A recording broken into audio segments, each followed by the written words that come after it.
ஊற்றி வச்சுருக்கேன். நான் இந்த பதத்துக்கு கரைச்சி வச்சுருக்கேன். கோதுமை, பச்சரிசி மாவு, கொஞ்சமாக ரவை போட்டிருக்கேன். இன்னும் கூட லைட்டாக ரவை கிறிஸ்பியாக இருக்கிறதுக்கு போட்டுக்கலாம் கொஞ்சம்.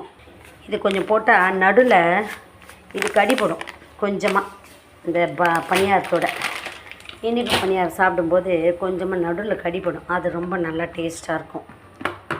நான் கொஞ்சமாக நெய் போட்டுக்கிறேன். சிம்மில் வச்சுக்கிறேன். சும்மா கொஞ்சமாக தான் ஊற்ற போகிறேன். சிம்மில் தான் வச்சுக்கணும், இல்லைன்னா அரையாக ஊற்றணும், ரொம்ப ஊற்றக்கூடாது. மேலே அப்படியே உப்பிட்டு வரும்.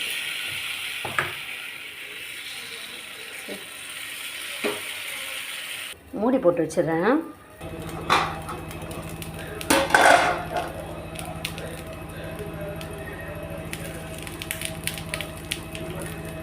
நான் இதுக்கு முன்னாடி ஒரு வீடியோ போட்டேன், கார அல்வா, கார பணியாரம். இது வந்து இனிப்பு பணியாரம்.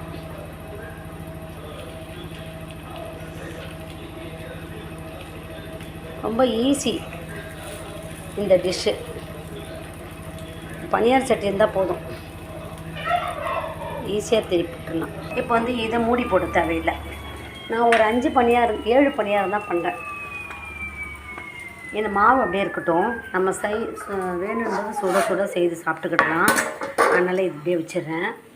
இப்போ சுவையான பணியாரம் தயாராகிடுச்சு. இனிப்பு பணியாரம்.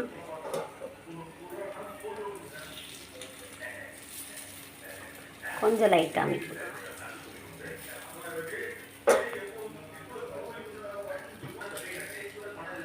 சுவையான இனிப்பு பணியாரம் தயாராகிடுச்சு. நல்லா பஞ்சாட்டம் இருக்கும்.